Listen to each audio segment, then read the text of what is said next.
Hello, and welcome to Unity of Fredericksburg. My name is Judy Laganga, and I am pleased to welcome all of you to the Unity of Fredericksburg weekly online gathering. At Unity of Fredericksburg, we are advancing the movement of spiritual awakening and transformation through unity, a positive path for spiritual living. We thank those of you watching on YouTube live or later and invite you to subscribe to our YouTube channel. If you are able to attend live, we encourage you to join us in the Zoom community room for the full Sunday morning experience, including music, prayer, and connection. Our weekly newsletter includes the Sunday service link, and you can subscribe to receive that on our website at uofva.org. That's uofva.org. For everyone local to Central Virginia, Unity of Fredericksburg offers a variety of fun and enriching in-person gatherings every month. Subscribe to our weekly newsletter at uofva.org for all the details. Our message and meditation today comes in the form of a pre-recorded video from award-winning New Thought author and Unity minister, Reverend Linda Martella-Whitsett, who teaches that we are here to be the light of the world. Her message promotes humanity's innate capacities with which to respond to life circumstances in spiritual maturity. Linda recently retired from 6 years in an executive role at Unity World Headquarters, leading Unity's 24/7 global prayer ministry, Silent Unity. In years prior, Reverend Linda served Unity communities in Omaha, Nebraska, and San Antonio, Texas. You can learn more about Reverend Linda on her website, www.ur-divine.com.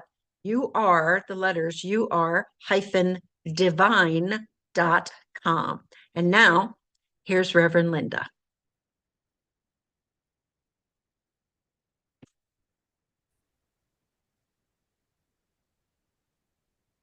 Have you noticed how difficult it can be for us humans to stand steady in a truth principle in the face of an opposite appearance? To stand steady in abundance, for example, while experiencing a significant financial challenge, or to stand steady with wholeness in mind while observing distressing medical symptoms. And why are we humans more likely to shrink back and wimp out rather than stand up for ourselves or for something we believe in? To stand up and insist on justice for someone else. How easy it is to give up on our intentions when we face an obstacle, to disappoint ourselves. As in this line of Sia's lyrics in her song, Courage to Change, which says to me hauntingly, I abandon myself daily. IMHO, well, in my humble opinion, we could use a dose of spiritual strength. I see it all around me, and I certainly feel like I need to call myself up to spiritual strength. So today's message is devoted entirely to this one power of all of our 12s. Why? I don't know. It's rising up right now as like such an important power for us in so many ways. Spiritual strength, one of the 12 powers, of course, taught in Unity, one of our innate capacities. It's an essential remedy for a mindset of insufficiency, which we've learned in this series is a perfectly human tendency to view ourselves as weak and unable. Charles Fillmore, co-founder of Unity, defined strength as freedom from weakness, stability of character, and power to withstand temptation, capacity to accomplish. I think of spiritual strength as standability. 3 aspects of spiritual strength are these: stability, or the ability to stand steady. courage, the ability to stand up, and tenacity, the ability to stand ready. Let's look at these capacities one by one. Sometime in my preteen years, I was on a pony. It was the one and only time in my whole life I got up. And I think this one experience just ruined the possibility for me ever since. Maybe I'll try again someday. But I call this my once upon a pony story, because I just remember somebody set me up on this pony, kicked the pony, and the pony started going. I had never learned, no one instructed me what I was supposed to do once I was upon the pony. So here I am, stiff and rigid. And those of you who do ride, you know that's the opposite of what you need to do in order to stay on top of that pony, correct? Secondly, I had no idea what to do with the reins in my hands. I mean, I was falling half off the pony, and the pony kept running faster and faster. It saw a bale of hay near the stables, and it just went for it. I was terrified, and I did almost fall off. Interesting, where a horse lives is called a stable. To be stable is, of course, to be anchored to a firm foundation, the ability to hold a position, and metaphysically, to hold our thoughts steady. It means unwavering and centered. So, spiritually, I can harness my thoughts and hold the reins on a truth while the terrain shifts around me. Have you had enough of my metaphor yet? A man who tells a remarkable story about standing steady through terrible circumstances spoke at Unity Church of San Antonio many years ago when I was minister there. He made the circuit around Unity churches, so you may know of him. His name is Terry McBride. He's the author of The Hell I Can't, published in 2013. Terry said, at one point, it didn't matter that I had an incurable disease. It didn't matter that the odds against my getting well were 1,000,000 to 1. It didn't matter that some of the finest doctors in the world said I couldn't expect to come out of this ordeal whole. He said, I was done listening. Well, Terry goes on to report about how he stood steady in the knowledge of wholeness as the abiding truth about him through several years of contrary appearance, terrible appearance. In last week's message, The Audacity to Heal, I spoke of how I healed the image of my father. Well, along with the executive powers of the brain and all the other powers, I employed the power of spiritual strength because I stood steady in the knowledge that my father and I are one through 9 long years of separation from him. Spiritual strength says, I stand steady in the knowledge of wholeness during times of medical distress. I stand steady in the truth of unifying love when someone I care about has rejected me. I stand steady in my vision, my power of imagination, when I didn't get the job that I had hoped for. I stand steady in wisdom when worried about my child's self-destructive behavior. Spiritual strength helps us embody all the other powers. Did you hear that in these cases? The powers of wholeness or life, love, imagination, and wisdom, for example. Well, think of the physical posture that begins a Tai Chi practice. It's a semi-squat. Also in yoga, it's called skandasana. Standing steady and stable in physicality is a reflection of our core strength. Spiritually, I stand steady and stable in a truth principle that I need while circumstances shift. Affirm to yourself, by the power of spiritual strength, I stand steady and stable. A second aspect of spiritual strength is courage, the ability to stand up. And the number one characteristic that defines a hero in our culture is courage. You could say that courage is the superpower of superheroes. Heroes are empathic, deeply caring about the well-being of others. They're willing to face dangers that others would run from. They put themselves in harm's way in order to spare others. They stand up to bullies. They slay dragons. Well, maybe you purchase advance tickets for opening night at the next Marvel movie, or you relate to Disney characters like Mulan, or to Harry Potter, or the Black Panther. Or perhaps you get inspired by everyday heroes, like the police officer who risked her reputation and the ridicule of her team to shelter a suspected wrongdoer, displaying obvious symptoms of mental illness.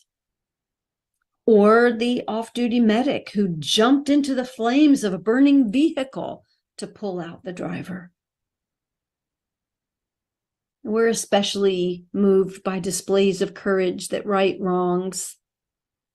We all want to stand up for our values in ways that are personal as well as communal.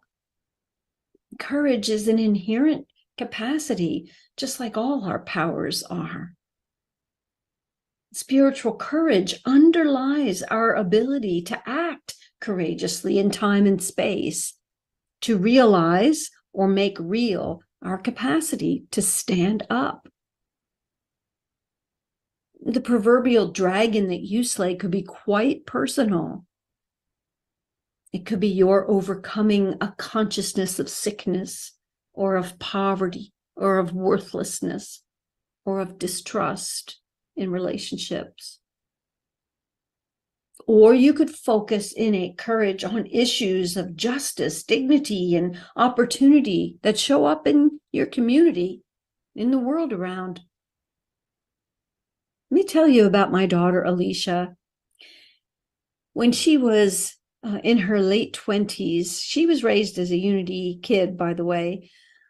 Alicia had watched an episode of television back in that day. It was called What Would You Do? Do you remember this show? Hidden cameras watched behind the scenes as actors created a scene in public.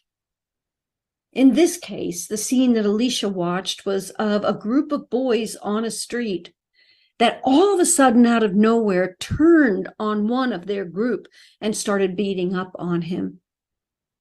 The cameras were watching as bystanders, one by one, walk past.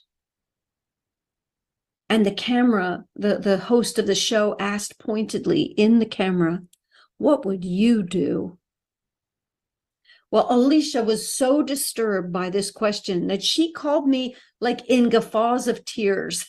What bothered her most, she kept saying to me, is, "Mom, I don't know what I would do. I know what I would want to do, but I'm afraid I might not have it in me to get in the middle of a brawl, to put myself in danger to help someone else." Well, friends, I kid you not that 24 hours later, I got another call from my daughter. That next morning, after she had watched the show, Alicia had been waiting at her bus stop in Chicago on her route to the school where she was a teacher's assistant for teenagers with autism. Right there at the bus stop, a group of middle school boys had gathered at the stop, and no kidding, without any notice, the biggest, tallest, gruffest looking of the group turned toward one of the other boys and started pummeling him. And just as it happened on the show the night before, all the other boys joined in and started punching on this boy. Well, Alicia breathlessly was recounting this to me, and she said, "Mom, I didn't even stop to think about it. I saw that kid being hit, and I just went right up to the instigator. I had to look way up and crane my neck. He was so tall next to me, but I shouted up at him with pointing my finger, saying, 'Stop it right now.'" She said he was stunned. And she said, "I locked eyes on this kid and I did not back away. I did a stare off with him. And at some point, he lowered his eyes and he walked away." At that point, her bus arrived and Alicia got on the bus. She made it all the way to her school, where she describes going into the faculty room and falling on the floor in a puddle of tears because the fright of that experience was catching up to her. But she said, "But Mom, I did it. I answered the question." It probably won't surprise you to know that my daughter Alicia is an empath. She feels and she cares. Well, she rose up in all her spiritual strength, and she stood up for a kid that she had never met and would never likely come across again in this lifetime. Wow. Sometimes, though, our values bump up against one another. When this happens, it can complicate our intention to stand up. Lots of examples of values conflict occurred during and in the aftermath of the pandemic. You had to decide, didn't you, whether to attend an event with relatives you know had not been vaccinated and would not be wearing masks. You had to determine which of these two values would rise as a priority: the value of extended family connection and the value of safeguarding yourself and your immediate family. You have to decide which is more important in a moment and stand for that value. If you would opt to safeguard your immediate family, you'd be missing out on seeing relatives that you love, especially that one aunt who you may not ever have a chance to see again as she is dying. If you would opt to attend the gathering, you would risk the possibility of becoming ill or infecting those you share your home with. Now, there's no right or wrong answer. There is the matter of what you stand for. What is your highest value at that time? What issues in the world do you care most about? And what are you doing to stand up for those causes? I have given this a lot of thought. I've even marched in a protest in my county a few years ago. I thought it was mine to do, but in the aftermath, I didn't see that it made any difference at all. The more I thought, the more I gathered that the difference really can be made in the voting booth. Therefore, what I did was I signed up with an organization that holds letter writing campaigns to encourage lapsed voters in my party to get to the polls.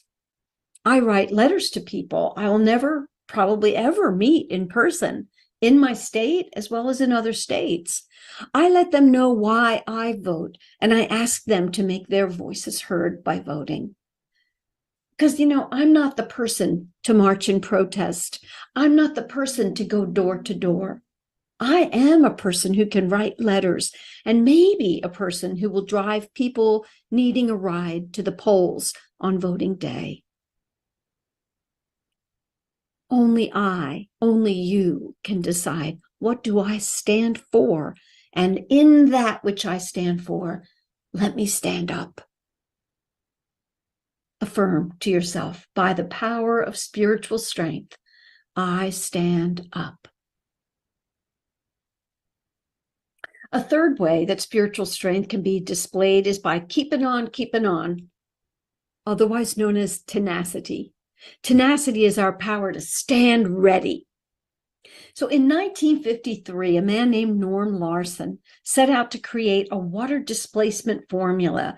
It was going to be used for rust prevention and degreasing in the aerospace industry. Well, the product turned out to work so well that employees were sneaking some home with them to use in their house projects.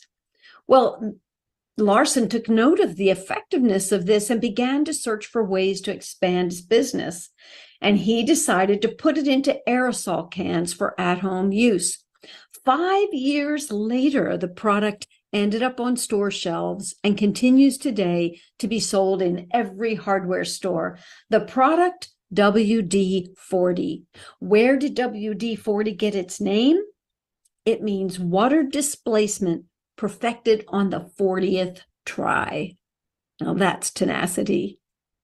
Did you know that Walt Disney was turned down 302 times by bankers and financiers who thought his idea of Mickey Mouse would go nowhere? And at the age of 65, Colonel Sanders started traveling by car to different restaurants. He was cooking his fried chicken on the spot for restaurant owners, saying, if you like this chicken, can we enter into a handshake agreement for you to sell it?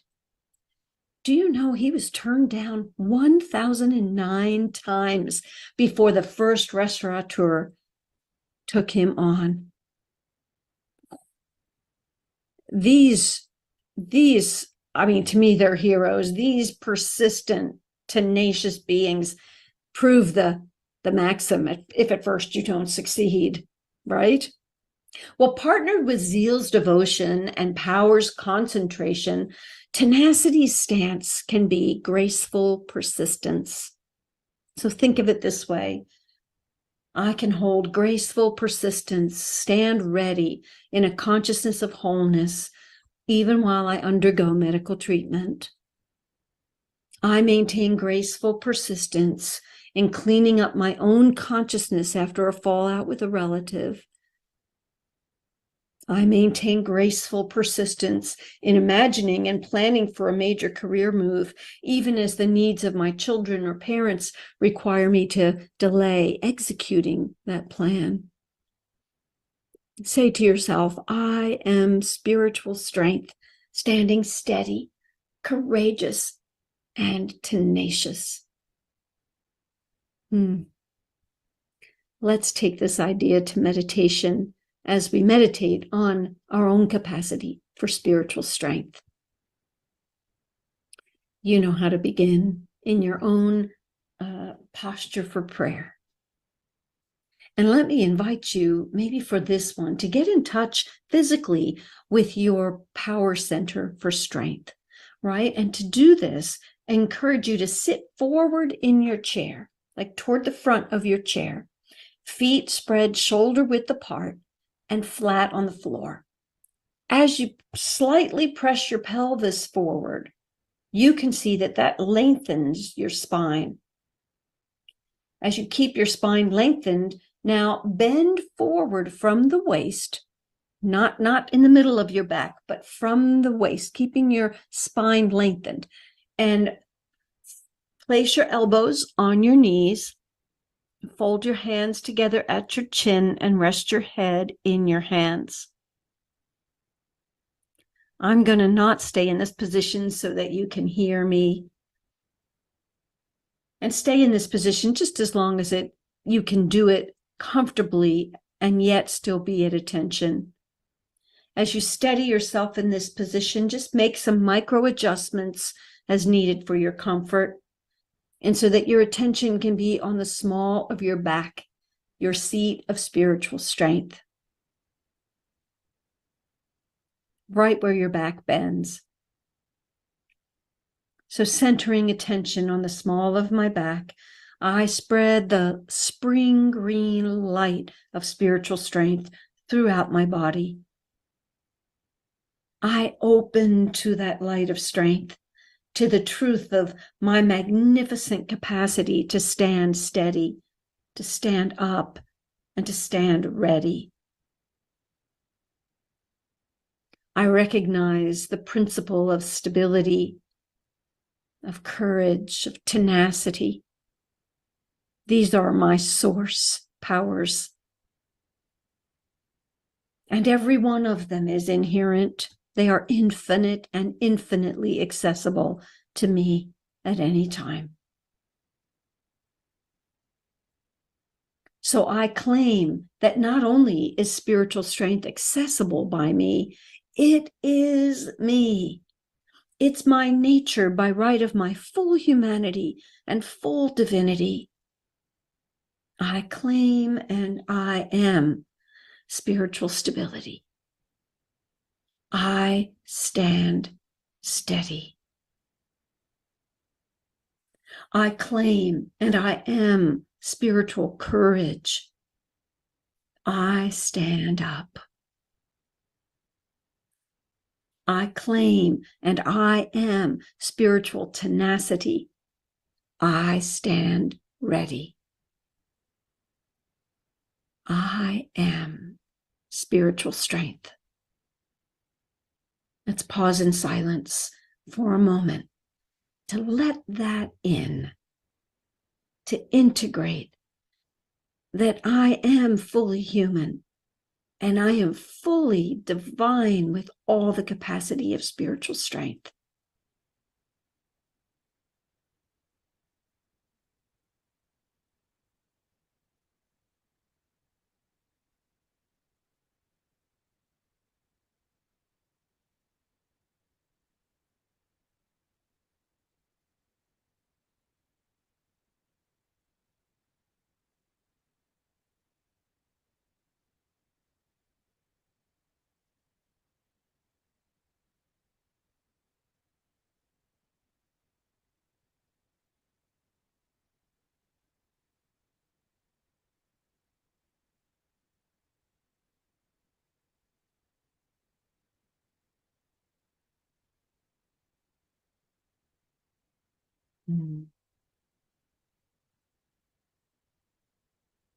Claiming the full power of spiritual strength now, I realize that I am fully able to stand steady as the winds of change swirl around me.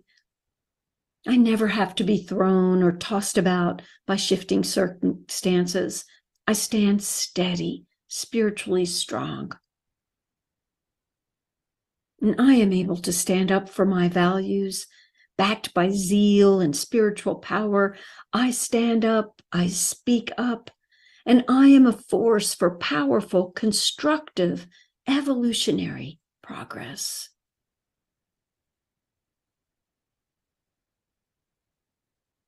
I am able to stand ready by my power of spiritual tenacity.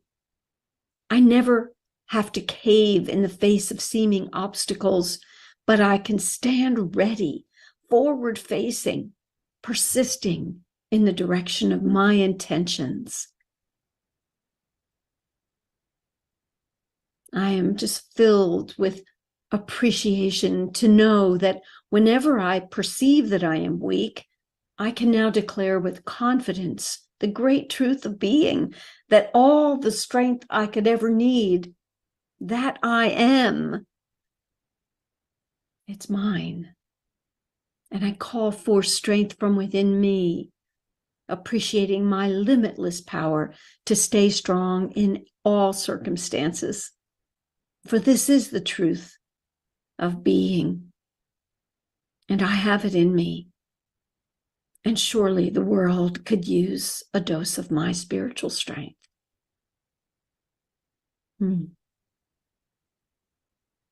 And so I say, I am that strength. I am. And so it is. And so it is.